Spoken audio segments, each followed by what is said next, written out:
dada as seguintes informações, determine o valor da constante de equilíbrio para a seguinte reação. Para resolver esse exercício, a gente precisa olhar a equação que a gente quer chegar e ver como que a gente faz para chegar nessa equação a partir das equações que a gente já conhece.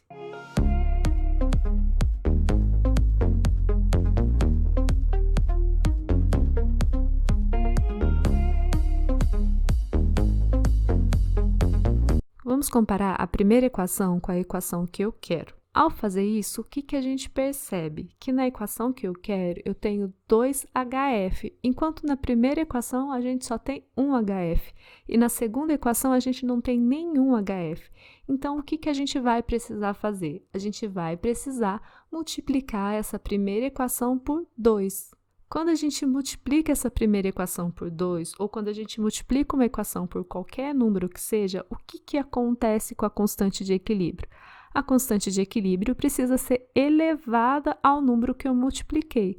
Ou seja, nesse caso, a constante de equilíbrio vai ter que ser elevada a 2, ou seja, elevada ao quadrado.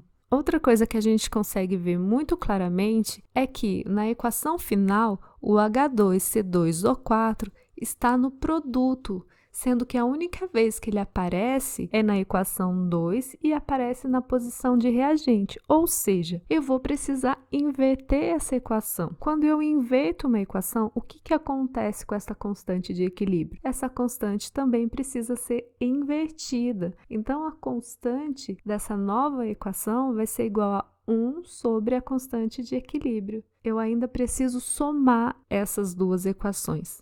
Ao somar essas duas equações, o que vai acontecer?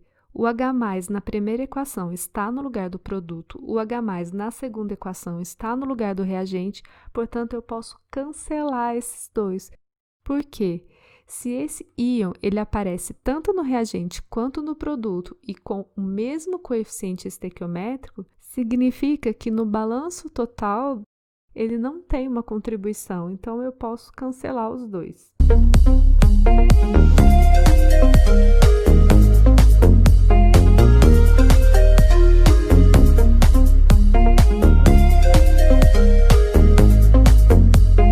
Dessa forma, a gente consegue concluir que a operacionalização dessas duas equações, quando são somadas, gera a equação final. Depois de manipular essas expressões, a gente chega na nossa constante de equilíbrio, que vai ter que ser igual a constante 1 ao quadrado vezes o inverso da constante 2. E por que vezes? Ao somar a equação 1 com a equação 2, a soma de duas equações é igual ao produto das suas constantes de equilíbrio.